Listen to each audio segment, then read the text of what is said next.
Hey up everyone. Kawasaki had been fairly understated this show season so far. There is a new Z900, a Versys 1100 and a Ninja 1100, but not much else was being talked about. Then they show up at EICMA, tearing the covers off a machine no one was expecting. Inside a strange half-cut open box, we saw the first glimpse of an all-new adventure motorcycle, a brand new KLE500. The display says, "Life's a rally, ride it." That's a brave and promising tagline for me. Can the bike live up to the name? I hope you enjoyed the video, and if you do, don't forget to like it and leave a comment to help me keep the YouTube algorithm on side. You can support the channel, but please don't use the YouTube giving button because they take most of it. There are the t-shirts on the website and other merchandise, or there is a direct donation link in the description via Ko-fi, which means all the donation gets to us. Anyway, some of you will remember me mentioning the old KLE500 at some points. It was an underrated bike and in some ways way ahead of its time. I still have fond memories of the one I had, and although not perfect, it was a solid, reliable bike that was far better off-road than most of its competitors at the time. A 21-inch wheel with a parallel twin engine wasn't something you saw often, and this was a time when size was all important, with the drive to ever bigger engines and heavier bikes. It was the standard just to put longer travel suspension and a 19-inch front wheel with twin discs on.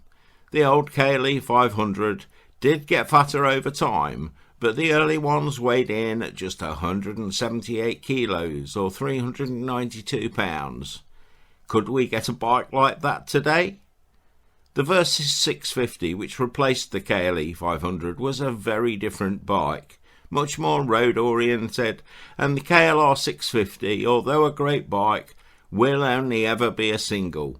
A twin will always be smoother down the roads. Kawasaki have been conspicuous with their absence in the adventure bike market, with the old KLV1000 V-Strom project being their last real ADV bike offering other than the aging KLR 650. Now, it looks like Kawasaki will be using the same engine as the Ninja 500 in an adventure bike to bring the KLE name into the present day. Taking a closer look, you can see the KLE has its signature 21-inch front wheel with the single disc setup, so it's definitely aimed at the more off-road end of the market. The twin-cylinder engine is actually 451cc in its current configuration, and I'll be honest and say I haven't got a clue where they are actually building them. The engine will likely put out 47 horsepower to comply with A2 learner regulations across Europe, and if tuned right, with plenty of low-down torque, that shouldn't be a problem. It might not be the fastest, but it's enough power to have fun. The deciding factor for me, and I'm sure many, will be the weight.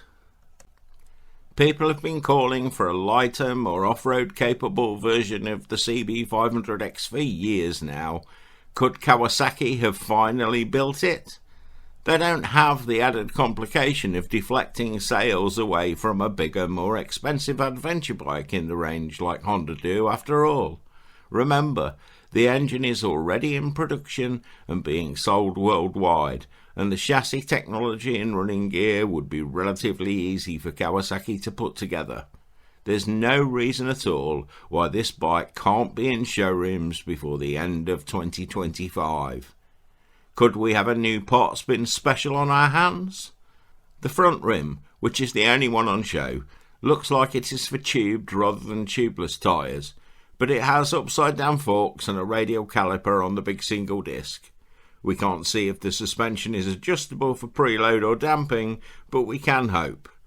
If not initially, then maybe we will get an uprated version soon after with better suspension. A low-cost standard version would make sense, but a fully adjustable rally spec bike could be a real game-changer.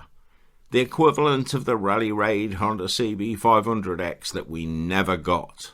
So please, Kawasaki, if you are listening, do it. Billed as a 180 kilo, 50 horsepower bike with fully adjustable suspension and genuine off-road performance. Keep it simple, with a dedicated ABS on-off switch and without a ridiculous menu system. There's no reason why a power-up kit couldn't be sold either for those who want a bit more kick after they've passed their test. A lightweight, highway-capable twin-cylinder adventure motorcycle from one of the big trusted brands would really be a game-changer in my view. A real middleweight ADV bike. What do you think? Would you prefer more farkles or less weight?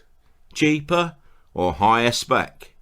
Is there room for a rally raid style KLE500 in this highly competitive market?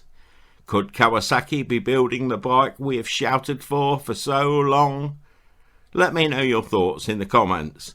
If you've enjoyed the video, I hope you'll consider supporting the channel. Please don't use the YouTube giving button as I've said, because they take most of it. Instead, head over to our website where you can find the best Biker Tshirts in our shop. We do plenty of custom work too, so if you've got an idea for a design, just give us a shout.